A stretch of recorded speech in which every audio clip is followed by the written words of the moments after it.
असे आत्मविश्वास जिजाऊंनी शिवरायांना दिला.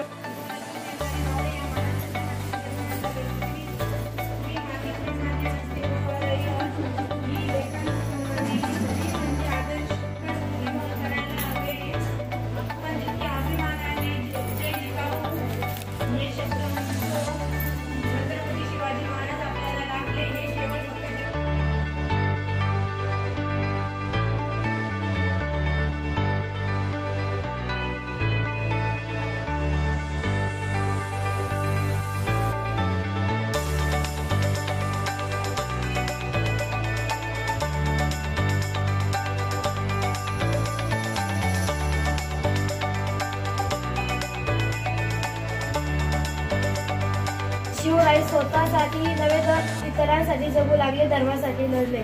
शेवटी मी एवढेच म्हणेन, त्यांच्या आईचे नाव म्हाळसाबाई असे होते. त्यांचे पतीचे नाव शहाजीराजे भोसले असे होते. एवढे बोलून माझे दोन शब्द संपत्ती. जय हिंद, जय महाराष्ट्र. गुरुजन वर्ग आणि ते जमलेले माझे बंधू व बहिणींनो, आज मी तुम्हाला राजमाता जिजाऊ यांच्याविषयी काही दोन शब्द सांगणार आहे. ते तुम्ही शांत चित्तेने ऐकावे. अशी माझी राजमाता जिजाऊ यांच्याविषयी काही दोन शब्द सांगणार आहे. ते तुम्ही शांत चित्तेने ऐकावे. अशी माझी शिवबांनी.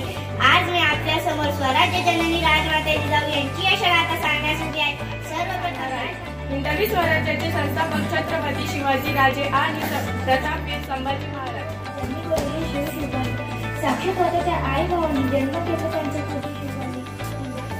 यांच्याविषयी काही दोन शब्द सांगणार आहे. ते तुम्ही शांत चित्तेने ऐकावे. अशी माझी विनंती.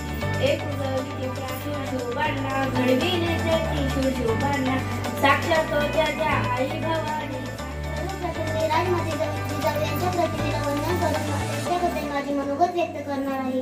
राजमाता जिजाऊ यांचा जन्म 12 ज्यांनी फक्त स्वराज्याचे स्वप्नच नाही बघितले तर ते सध्या सुद्धा उतरले.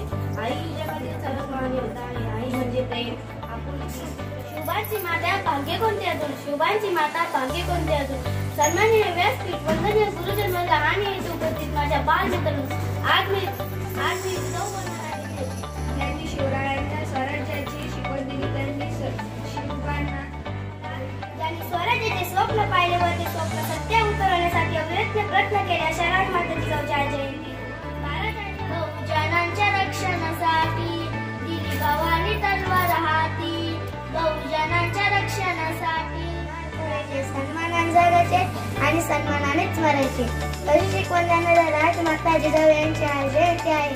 त्यांचा जन्म मातीत मोगलशाही मुहा, शूरवीर निर्भीर नाही चुकले कोणा पुढं, शूरवीर एक वेळात नावे. एवढे बोलून मी माझे दोन शब्द संपवते. जय जिजाऊ. नेहमी ऐकत आले की शिवबा जन्मावा दुसऱ्याच्या घरात. काय याचं कारण काय आहे? आजची आई गाण्याने डोलते. लक्ष देऊन ऐका. फार धामखुळीचा होता. महाराष्ट्राचा बाजूने वेढला गेला होता. शत्रू गोर